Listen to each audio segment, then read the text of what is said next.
It was the weirdest thing. I mean, I never had any idea of doing that job. I'd always, uh, when Dan Rather was chosen to replace Walter Cronkite, Dan and I, he's about 5 years older than me, but we're close enough in age that I understood he got the job and I didn't. And that was fine. And I decided that my career would be doing other things at CBS. And uh, after they announced that he had gotten the job, I asked to come back to Washington and basically lived there happily ever after. Well, then when this happened, and this was Les Moonves who had decided to do this. It was not the news department. Uh, the people who were running the news department at that point basically had been grooming John Roberts to take Dan Rather's place if and when he retired. And Moonves told them that, and for whatever reasons, and I don't know what they were, that he didn't want to do that. That he basically wanted to go outside the company. And so they came to me and asked me to do it, and just until they could figure out what they could do.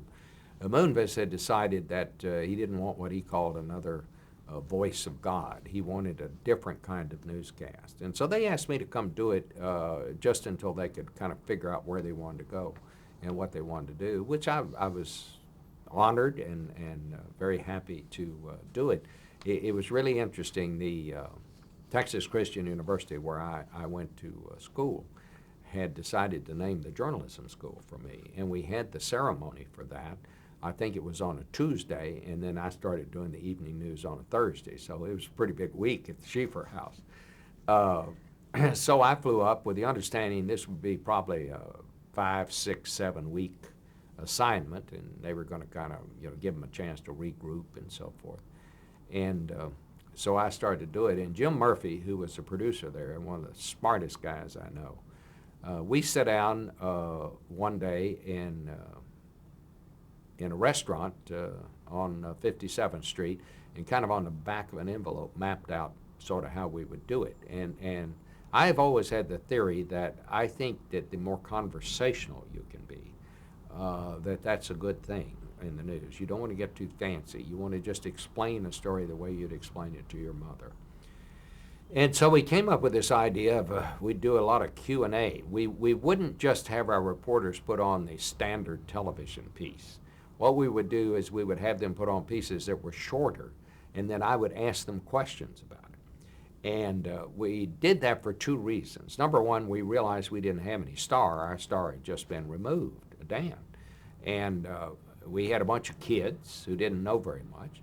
I mean, they knew a lot, but they were kids. Nobody knew who they were. And we thought this was a way to get them more known to the public and to the people they were reporting for. I'm a firm believer that credibility begins with familiarity. If you know who somebody is and you know something about them, you tend to believe them when you talk to them. And also because these were kids and we didn't have any great writers and things like that, we embarked on this format. And it when I first started, we dipped a little bit in the ratings, but as the months went by, and I kept wondering when this was going to end, and it became clear that there really wasn't any plan on what to do, this format began to catch on, and the ratings began to inch up. And what happened that then that summer, Peter Jennings died, and people began to sample around at the other news programs, and a lot of viewers at that point, especially older viewers, and mind you, the average age of people who watch the evening news is 60, maybe because I had gray hair or something. For some reason, a lot of those viewers came over to CBS, and so we progressed along, and we got to I guess about May of the next year. And we actually beat ABC in the ratings for the first time in 7 years, I think it was. And it was a great thing. And it was the next day, I think, or maybe 2 days after that, that ABC decided to make Charlie Gibson the anchor. They had decided to try to go with younger anchors. And it turned out they decided maybe they needed an older guy like me, which it made us older guys feel good about that. So along about that time, CBS decided to hire Katie Couric, and I was sort of in charge of the welcome wagon, as it were, because I like Katie. I'd known her down through the years, and so I made some commercials, make sure everybody understood that I liked Katie, and I thought she was going to be great.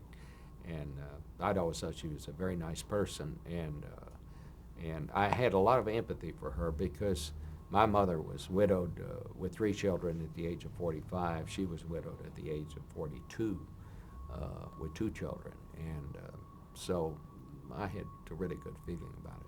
I had never, in any way, shape, or form, wanted the job on a on a permanent basis. Had I been 50 years old, yes, I would have loved to have had it, but I'm now 70 years old, and to change my whole life at this point in time, I could have done it for another year or something like that, but they shouldn't have hired me to do it in the first place. You wanted to get somebody in there who was going to be there for 10 or 15 years. That was just, I wouldn't have hired myself to